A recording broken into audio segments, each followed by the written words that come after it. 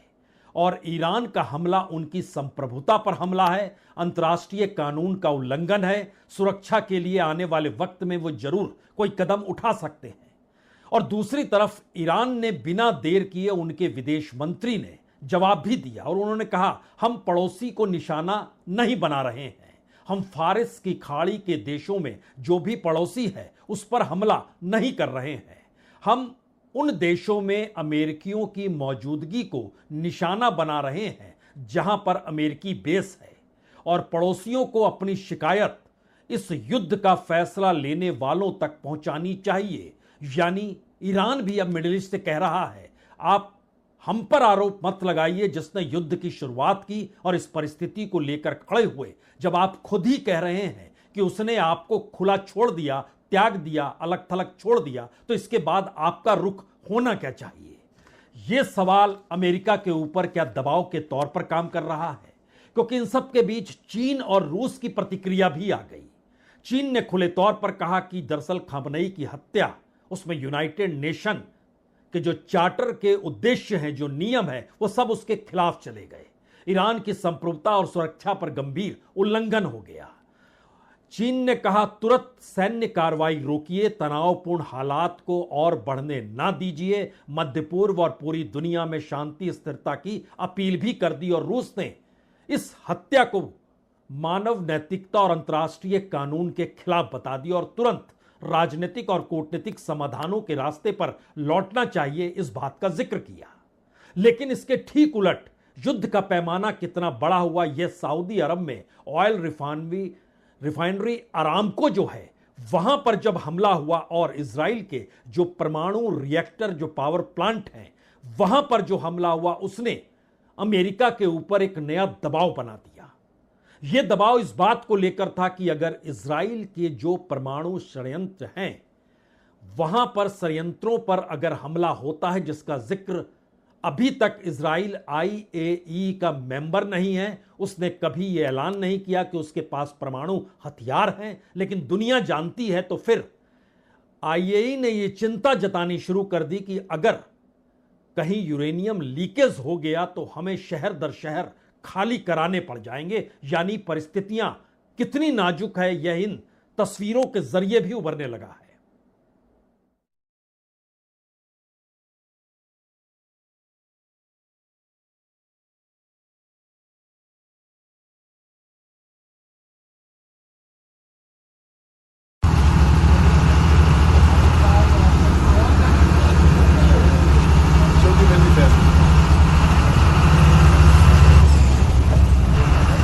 और डेंजर हो गया यार।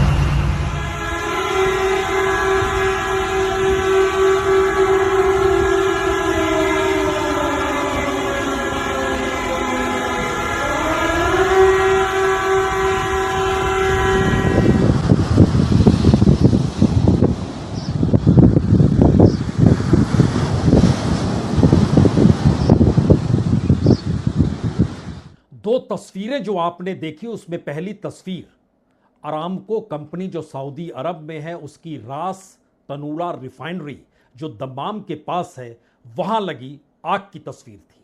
और दूसरी तस्वीर इजराइल के भीतर जो न्यूक्लियर प्लांट है, वहां पर हुए हमले की तस्वीर थी, अटैक की तस्वीर थी।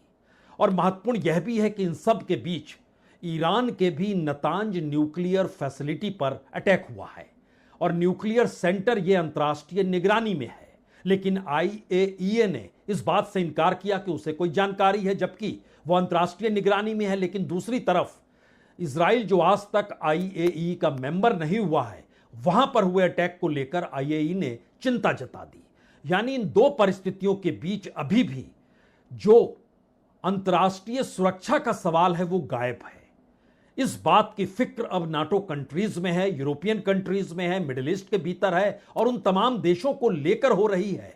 क्या वाकई अमेरिका शुरुआत के 48 घंटे के युद्ध में जितना कुछ झोंक चुका है, उसके बाद उसके अपने हथियार जो अभी तक मौजूद थे खत्म हो गए और इसीलिए European countries, France, Germany, Britain ने अपने बेस खोल दिए और हथियारों को भी अटैक के लिए देना शुरू कर दिया।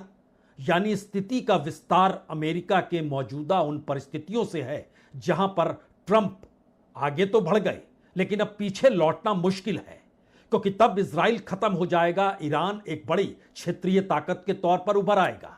लेकिन इसका दूसरा असर जो इकोनॉमिकली है, उसको अमेरिका कैसे रोक पाएगा?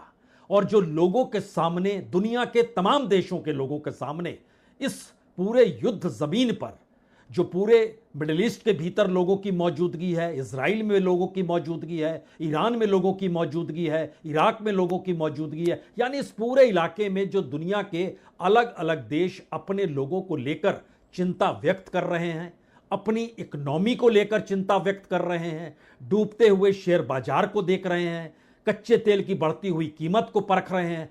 ऐसे में क्या अमेरिका के ऊपर कोई दबाव है? क्योंकि ऑपरेशन एपिक फुरी ये सिर्फ एयर पावर से जीता जा सकता है, यह अमेरिका मानकर चल रहा था। लेकिन नई परिस्थिति में जब साइप्रस में ब्रिटिश बेस मिलिट्री जो है उस पर जब हमला हो गया और इन सब के बीच प्रधानमंत्री ब्रिटेन के स्टारमर ने कहा था कि ईरानी मिसाइल साइट्स पर हमले के लिए अमेरिका उसके बेस का इस्तेमाल कर सकता है, उसके तुरंत बाद हुआ। तो अब यह सवाल है कि क्या नाटो कंट्रीज एकजुट होकर अमेरिका के लिए सारे दरवाजे खोल देगी और मिडिल ईस्ट अपने तौर पर अपनी सुरक्षा के लिए अमेरिका से दूर हो जाएगी, क्योंकि उसकी अपनी सुरक्षा अब खुद उसी को तय करनी है, जिसका जिक्र ईरान भी कर रहा है और जो नए सवाल वहां पर खड़े भी हो रहे हैं। शायद इसीलिए अब भारत के भी 80-90 लाख लोग जो खाड़ी देशों में मौजूद हैं, उनके सामने भी रोजगार का संकट है, कुछ लोग के सामने फंसे होने का संकट है, कुछ लोग वहां पर जो बस गए अब उनके सामने नया संकट है, वो कहां जाएं। इसीलिए पहली बार प्रधानमंत्री मोदी ने भी चिंता व्यक्त तो की।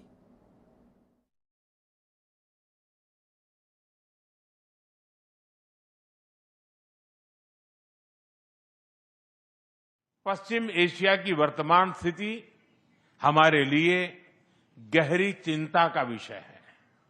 भारत डायलॉग और डिप्लोमेसी के माध्यम से सभी विवादों का समाधान का समर्थन करता है।